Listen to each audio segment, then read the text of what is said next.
Hello everyone, स्वागत है आप सभी का।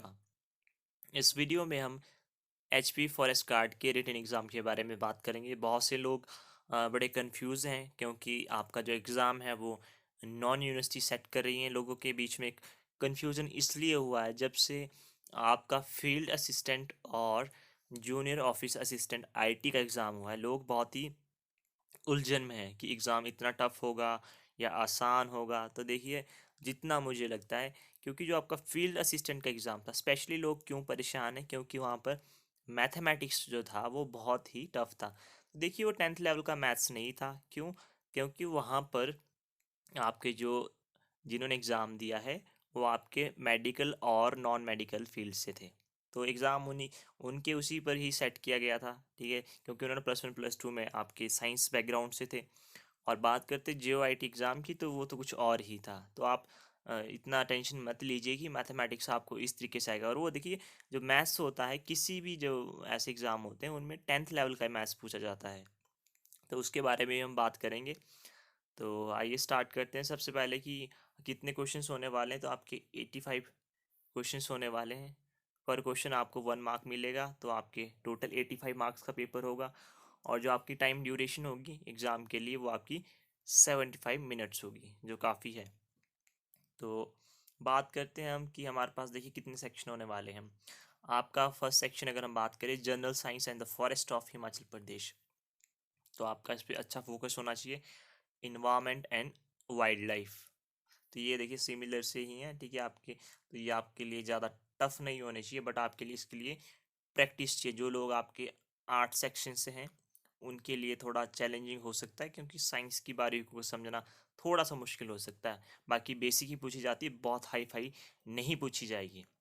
इन केस आप चाहते हैं कि मैं आपकी जनरल साइंस पर वीडियो लेकर आऊँ जितने भी दिन बचे हैं, तो आप प्लीज़ कमेंट कर सकते हैं। जितने ज़्यादा कमेंट होंगे मैं कोशिश करूँगा कि आपकी रिक्वेस्ट को पूरा कर सकूँ। बात रही जनरल नॉलेज की, तो देखिए जनरल नॉलेज जैसे कि सभी एग्ज़ाम में होता है, मैं अपने जितने भी एग्ज़ाम होते हैं आपके हमीरपुर बोर्ड से या आपके कमीशन की तरफ से, उनकी डिटेल्ड वीडियोस बनाता हूँ, उनके डिटेल सॉल्यूशन बताता हूँ, ताकि आपको जनरल नॉलेज में कभी भी प्रॉब्लम ना आए। बात करें एप्टीट्यूड की, एप्टीट्यूड आपका जो मैथ सेक्शन होगा और आपकी लॉजिकल रीजनिंग, तो ये आप देख सकते हैं। तो बात करते हैं आपकी जो जनरल नॉलेज एंड अवेयरनेस की। बात करते हैं अगर हम इंडियन इट्स नेबरिंग कंट्रीज़ की। देखिए, आपको जो नेबरिंग कंट्रीज से आपको जो पता होना चाहिए, एक तो कि आ, कौन सी डायरेक्शन में आपका कौन सा स्टेट है, सॉरी कौन सा कंट्री है, कंट्री की कैपिटल क्या है, उनकी करेंसी क्या है, और उनके अगर प्रेसिडेंट या आपको प्राइम मिनिस्टर पता हो तो आप वो भी याद रख सकते हैं। और आपको इतना याद रखना है कि उनकी करेंसी क्या है। तो ये चीज़ें आपसे पूछी जा सकती हैं। बाकी इंडियन हिस्ट्री में अगर हम बात करें, इंडियन हिस्ट्री में आपको देखिए, अब इंडियन हिस्ट्री तो बहुत ज़्यादा बड़ी है, तो आप उसमें कुछ सिलेक्टेड से टॉपिक पढ़ सकते हैं। जैसे आपके जैनिज़्म हो गया, बुद्धिज़्म हो गया, तो ये आप पढ़ सकते हैं। आप सिविलाइजेशन पढ़ सकते हैं, इंडस वैली सिविलाइजेशन, थोड़ा थोड़ा ये देख सकते हैं। बात करें अगर आप मेडिवल हिस्ट्री में, जो आपकी दिल्ली सल्तनत है, दिल्ली सल्तनत को आप अच्छे से पढ़ें, क्योंकि वहाँ से क्वेश्चंस पूछे जाते हैं।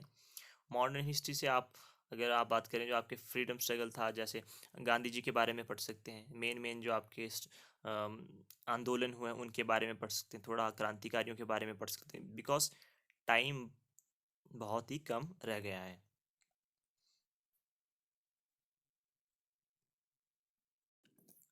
बात करते हैं आपके वर्ल्ड ऑर्गेनाइजेशंस की, जैसे आपके वर्ल्ड ट्रेड ऑर्गेनाइजेशन होगी, WHO हो गया।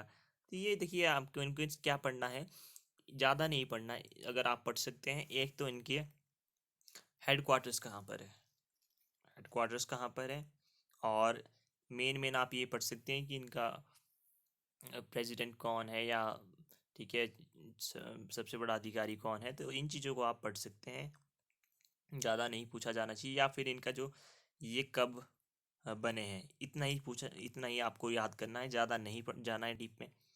नेशनल एंड करंट, देखिए ये तो बहुत लंबा टॉपिक हो जाता है। आप मेन मेन से देख सकते हैं कि जो आपकी हिमाचल में जैसे किसी को पद्म भूषण मिला है, या कोई आपके जो प्लेयर्स हैं ठीक है, आपके जो टोक्यो ओलंपिक्स में जाकर आए हैं या जिन्होंने देश का नाम रोशन किया है, आप उनके बारे में पढ़ सकते हैं। इंडियन ज्योग्राफी की अगर हम बात करें तो इंडियन ज्योग्राफी में आपको सबसे पहले तो सोलर सिस्टम का पता होना चाहिए, आपको अर्थ का पता होना चाहिए, और आपको लेयर्स का पता होना चाहिए, जो आपकी स्ट्रेटोस्फीयर, ट्रोपोस्फीयर, इन चीज़ों का तो आपको बेसिक आइडिया होना चाहिए, क्योंकि क्वेश्चंस यहाँ से पूछे जाते हैं।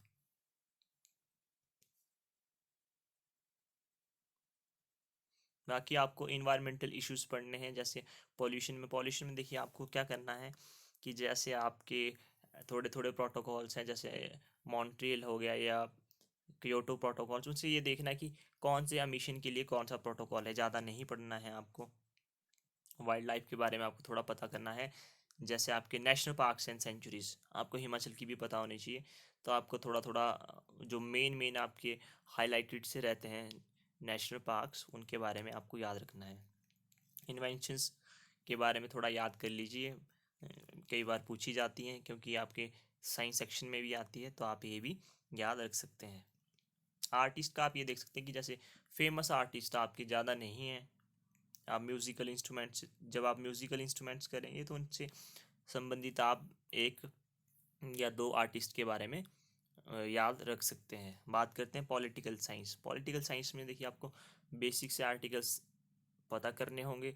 कुछ क्वेश्चंस आपको पता ही है, जैसे कि आपका आर्टिकल 32 हो गया, या आपकी सिटीजनशिप कौन से में है, या आपके फंडामेंटल राइट्स कौन से में है, शपथ कौन दिलाता है। ये देखिए आपको बेसिक बेसिक आपके ये चीज़ें आपको पता होनी चाहिए कि आपकी मैक्सिमम स्ट्रेंथ लोकसभा में, राज्यसभा में कितनी होती है, हिमाचल से आपके कितने एमपीस हैं। तो ये आपको ज़्यादा, देखिए सब अभी सिलेबस बहुत ज़्यादा है, आपको करना सिलेक्टिव ही है। तो आप सिलेक्टेड पढ़ेंगे तो आपको थोड़ा सा एक आइडिया रहेगा कि कंट्रीज एंड कैपिटल्स करने को तो बहुत कुछ है, बट आप मेन मेन जो कंट्रीज़ हैं या जो थोड़ी सी न्यूज़ में रही है, तो आप उन्हें याद रख सकते हैं। स्पेशली आप नेबरिंग कंट्रीज़ का तो याद कीजिए कीजिए। बात करते हैं आपके एप्टीट्यूड एंड रीजनिंग की। देखिए, बात करते हैं मैथमेटिक्स की।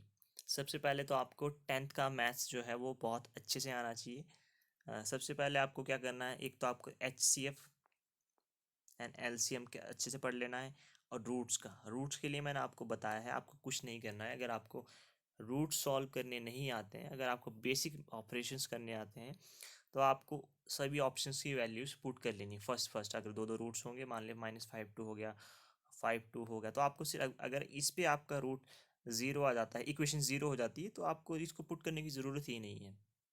ठीक है, मैक्सिमम चांसेस में आप, अगर आपके पास टाइम बचता है तो आप दूसरे वाले को भी देख सकते हैं। इनकेस आपके पास टाइम नहीं बच रहा है तो आप देखिए, जब सेटिस्फाई तो दोनों से ही होगी, तो आपको ज़रूरत ही नहीं पड़ेगी। आप और क्या पढ़ सकते हैं, आप अर्थमेटिक प्रोग्रेशन ये पढ़ सकते हैं, और आप पढ़ सकते हैं, आपको बेसिक बेसिक फार्मूलाज पढ़ने होंगे, जैसे जो आपके 3D शेप्स होती हैं, उनसे आपको बेसिक बेसिक फार्मूलाज पढ़ने हैं, ये आपको पता होना चाहिए। बाकी बात रही ट्रिग्नोमेट्री की, ट्रिग्नोमेट्री आपको अच्छे से आनी चाहिए। ट्रिग्नोमेट्री में आपको फार्मूलाज और थोड़ी बहुत वैल्यूज़ निकालनी आनी चाहिए, उससे ज़्यादा नहीं।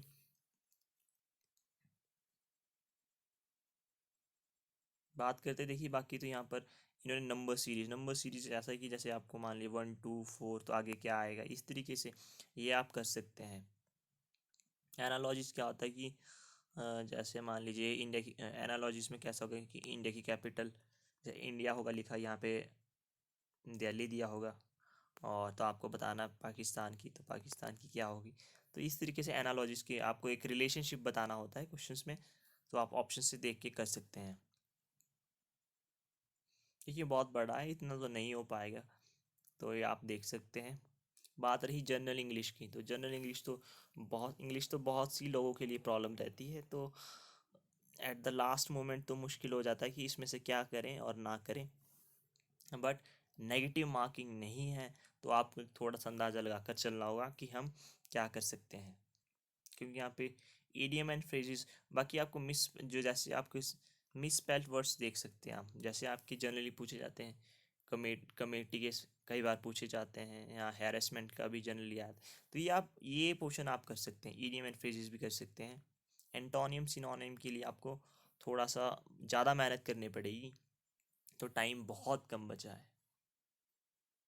बात करते हैं आपकी general science and forest of Himachal Pradesh. General science में आपको पता है आपको फिजिक्स केमिस्ट्री ही पढ़नी है। बाकी आपको अगर हम फॉरेस्ट ऑफ हिमाचल प्रदेश से बारे में बात करें तो आपको डेटा के बारे में पता होना चाहिए कि आपकी कौन सी इंडेंजर्ड स्पीशीज़ है, ठीक है, कौन से आपके वाइल्ड लाइफ सेंचुरीज़ हैं, इनके बारे में आपको पता होना चाहिए, कितना एरिया आता है आपके फॉरेस्ट कवर कितना है, ठीक है, कौन सी स्कीम्स चल रही हैं, या फिर ऐसे ऐसे क्वेश्चंस आपको देखने होंगे। देखिए, आपको स्मार्ट वे में काम करना होगा। अगर आप सिलेबस तो इतना बड़ा है कि 6 महीने में भी कंप्लीट ना हो पाए। यहाँ पे इन्वायरमेंट एंड वाइल्ड लाइफ और बायोडाइवर्सिटी, ठीक है, क्लाइमेट चेंज, ये जब आप रिन्यूएबल एनर्जी, इन चीज़ों के बारे में आप पढ़ सकते हैं। अगर आप चाहते हैं कि हम जनरल साइंस पे वीडियो लेकर आएँ या इन टॉपिक से रिलेटेड, तो आप हमें कमेंट कर सकते हैं। देखिए, मैथ्स के मैं आपको कुछ ही क्वेश्चंस करा सकता हूँ, बिकॉज टाइम कंस्ट्रेंट, टाइम नहीं मिल पाता है। तो मैं कोशिश करूँगा कि जिन लोगों का मैथमेटिक्स बहुत ही कमज़ोर है उनके लिए कुछ क्वेश्चंस तो हम लेकर आएँ जो शायद एग्जाम में पूछे भी जाएँ। जैसे रूट्स के क्वेश्चन हमेशा पूछे जाते हैं, एचसीएफ एलसीएम हो सकता है। ट्रिग्नोमेट्री के लिए आप क्वेश्चन की कुछ ट्रिक्स होंगी, उससे सॉल्व कर सकते हैं, तो आप बता सकते हैं। वीडियो आपको अगर पसंद आई हो तो प्लीज़ लाइक करें, शेयर करें। चैनल को सब्सक्राइब नहीं किया तो आप सब्सक्राइब कर सकते हैं। Till then have a good time, take care.